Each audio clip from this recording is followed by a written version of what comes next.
അപ്പോൾ നമ്മുടെ അടിപൊളി ഷേക്ക് ഇവിടെ റെഡി ആയിട്ടുണ്ട്. ഞാനത് ഗ്ലാസ്സിലേക്ക് മാറ്റിയിട്ടുണ്ട്. അതിൻ്റെ മുകളിലേക്ക് കുറച്ച് ക്യാരറ്റ് ചോപ്പ് ചെയ്ത് നമ്മൾ ഇട്ട് കൊടുത്തു കഴിഞ്ഞാൽ സൂപ്പറായി.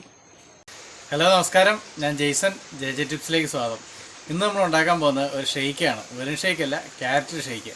അപ്പോൾ കൂടുതലൊന്നും പറയുന്നില്ല, വളരെ പെട്ടെന്ന് തന്നെ നമുക്ക് ഉണ്ടാക്കിയെടുക്കാം. എങ്ങനെ ഉണ്ടാക്കാൻ നോക്കിയിട്ട് വരാം. അപ്പോൾ വീഡിയോയിലേക്ക് പോകുന്നതിന് മുന്നേ നമ്മുടെ ചാനൽ ഇതുവരെ സബ്സ്ക്രൈബ് ചെയ്യാത്തവരൊന്ന് സബ്സ്ക്രൈബ് ചെയ്തേക്കണം കേട്ടോ. സബ്സ്ക്രൈബ് ചെയ്യുമ്പോൾ സൈഡിലുള്ള ബെൽ ബട്ടണും കൂടെ ഓർത്തണേ. അങ്ങനെയാണെങ്കിൽ ഇനി അപ്ലോഡ് ചെയ്യുന്ന വീഡിയോകളുടെ നോട്ടിഫിക്കേഷൻ നിങ്ങൾക്ക് കിട്ടുന്നതായിരിക്കും. അപ്പോൾ നമുക്ക് വീഡിയോ കാണാം.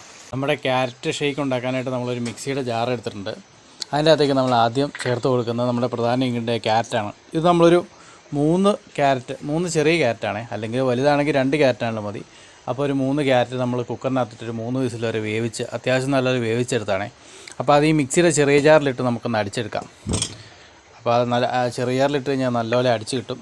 അപ്പോൾ നമുക്കൊന്ന് അടിച്ചെടുത്തുകൊണ്ട് വരാവേ. നമ്മൾ ക്യാരറ്റ് നല്ല സെറ്റായിട്ട് അടിച്ചെടുത്തുകൊണ്ട് വന്നിട്ടുണ്ട്. അപ്പോൾ നമ്മൾ പാത്രത്തിലേക്ക് മാറ്റിയിട്ടുണ്ട്, അതൊന്ന് മാറ്റി വെക്കാം. നമ്മൾ അടുത്തെടുത്തിരിക്കുന്നത് ഞാലിപ്പൂമ്പഴം കേട്ടോ. ഒരു 3 ഞാലിപ്പൂമ്പഴം നമ്മൾ ആ ചെറിയ മിക്സിയുടെ ചെറിയ ജാറിലേക്ക് തന്നെ മാറ്റിയിട്ടുണ്ട്. അപ്പോൾ അത് നമുക്കൊന്ന് അടിച്ചെടുക്കാം. അതിൻ്റെ കൂടെ തന്നെ നമ്മളൊരു കുറച്ച് കാഷ്യൂനട്ട് കൂടെ ചേർക്കുകയാണ്. ഇതൊരു 20 കാഷ്യൂനട്ട് കാണും, നിങ്ങളുടെ കയ്യിൽ ഉള്ള പോലെ ചേർക്കാം കേട്ടോ. ഒരു 10 കാഷ്യൂനട്ടെങ്കിലും ചേർക്കണം. കാഷ്യൂനട്ട് ചേർത്ത് കഴിഞ്ഞാൽ ഒരു പ്രത്യേക ടേസ്റ്റാണ് നമ്മുടെ ഷേക്കിന്. അപ്പോൾ കാഷ്യൂടെ ചേർത്ത് ഇതും കൂടെ നമുക്കൊന്ന് അരച്ചെടുത്തുകൊണ്ട് വരാവേ. അപ്പോൾ അങ്ങനെ നമ്മുടെ പഴവും കാഷ്യൂടെ നമ്മൾ അരച്ചെടുത്തുകൊണ്ട് വന്നിട്ടുണ്ട് കേട്ടോ. ഇത് ചെറിയ ചെറിയ പീസുകളായിട്ട് മുറിച്ചിട്ട് അരച്ചെടുക്കുകയാണെങ്കിൽ നമുക്ക് അത് അടിച്ചെടുക്കാനായിട്ട് എളുപ്പമുണ്ട്. അതുപോലെ തന്നെ നമുക്ക് ഒരുമിച്ച് ചെയ്യാനായിട്ട് ബുദ്ധിമുട്ടാണെങ്കിൽ നമ്മൾ 1-2 പ്രാവശ്യമായിട്ട് ചെയ്തെടുക്കാം കേട്ടോ. അപ്പോൾ അത് നമ്മൾ അരച്ചൊരു പാത്രത്തിലേക്ക് മാറ്റിയിട്ടുണ്ട്. നമ്മുടെ ക്യാരറ്റ് ഷേക്ക് ഉണ്ടാക്കാനായിട്ട് നമ്മൾ എടുത്തിരിക്കുന്ന പാലാണ് കേട്ടോ. നമ്മളൊരു 500 മില്ലി പാലെടുത്തിട്ടുണ്ട്.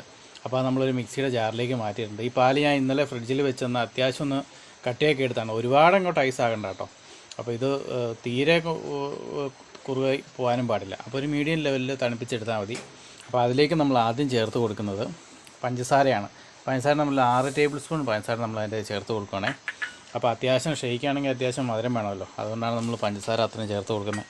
പിന്നെ നമ്മൾ കാഷ്യൂനട്ടും അതുപോലെ തന്നെ ഞാലിപ്പൂവും പഴം കൂടെ അരച്ചുണ്ടല്ലോ, അതും കൂടെ നമ്മൾ അതിൻ്റെ അകത്ത് ചേർത്ത് കൊടുക്കാം.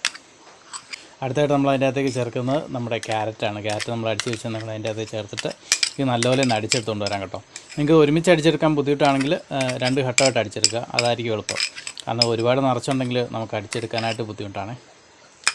അപ്പോൾ നമ്മുടെ ഷേക്ക് ഞാൻ നല്ല സെറ്റപ്പായിട്ട് അടിച്ചെടുത്തെന്ന് വന്നിട്ടുണ്ട്. അത് നമ്മളൊരു പാത്രത്തിലേക്ക് മാറ്റിയിട്ടുണ്ട്. ഞാനിത് 2 പ്രാവശ്യമായിട്ടോ കേട്ടോ അടിച്ചെടുത്തത്. 2 പ്രാവശ്യമായിട്ട് അടിച്ചെടുക്കണം. നമുക്ക് പെട്ടെന്ന് നമുക്ക് നല്ലപോലെ അരിഞ്ഞും കിട്ടും, അടിച്ചെടുക്കാനായിട്ട് എളുപ്പമുണ്ട്. അപ്പം നമ്മൾ പിന്നെ അതിൻ്റെ അകത്തേക്ക് ചേർക്കുന്ന ഒരു അരമുറി ആപ്പിളാട്ടോ. അത് ചെറുതായിട്ട് കട്ട് ചെയ്ത് തോലൊക്കെ കളഞ്ഞ് ചെറുതായിട്ട് കട്ട് ചെയ്ത് നമ്മൾ അതിൻ്റെ അകത്തേക്ക് ചേർക്കുവാണേ. അതിൻ്റെ വലിപ്പം കൂടിയാലും കുറഞ്ഞാലും ഒന്നും കുഴപ്പമൊന്നുമില്ല, അത് നിങ്ങളുടെ ഇഷ്ടത്തിന് ചേർത്തോളുക. അത് നിങ്ങൾ ചേർത്ത് മിക്സ് ചെയ്ത് കൊടുക്കാം. അപ്പോൾ നമ്മുടെ ഷേക്കിൻ്റെ പണി കഴിഞ്ഞു. ഇനിയിപ്പം നിങ്ങളുടെ കയ്യിൽ ഉണ്ടെങ്കിൽ മാത്രം വേണം ഇച്ചിരി ടൂട്ടി ഫ്രൂട്ടി എന്തെങ്കിലും വേണം ചേർത്ത് കൊടുക്കുക കേട്ടോ. ഉണ്ടെങ്കിൽ മാത്രം ചേർത്താൽ മതി, യാതൊരു നിർബന്ധമില്ല. അപ്പോൾ അതും കൂടെ ചേർത്ത് മിക്സ് ചെയ്ത് കൊടുത്തു കഴിഞ്ഞാൽ നമ്മുടെ അടിപൊളി ഷേക്ക് ഇവിടെ റെഡി ആയിട്ടുണ്ട്. സൂപ്പർ ടേസ്റ്റാണ്. അപ്പോൾ നമ്മുടെ അടിപൊളി ഷേക്ക് ഇവിടെ റെഡി ആയിട്ടുണ്ട്. ഞാനത് ഗ്ലാസ്സിലേക്ക് മാറ്റിയിട്ടുണ്ട്. അതിൻ്റെ മുകളിലേക്ക് കുറച്ച് ക്യാരറ്റ് ചോപ്പ് ചെയ്ത് നമ്മൾ ഇട്ട് കൊടുത്തു കഴിഞ്ഞാൽ സൂപ്പറായി. അത് ചെയ്യണമെന്നില്ല, അല്ലെങ്കിലും സൂപ്പർ തന്നെയാണ്. ഞാനൊരു ഭംഗിക്ക് വേണ്ടി ചെയ്യുന്നുള്ളൂ. എന്നിട്ട് പിന്നെ ഞാൻ കുടിക്കുക, സൂപ്പറായിരിക്കും. അപ്പോൾ എല്ലാവരും ഒന്ന് പരീക്ഷ നോക്കണം കേട്ടോ.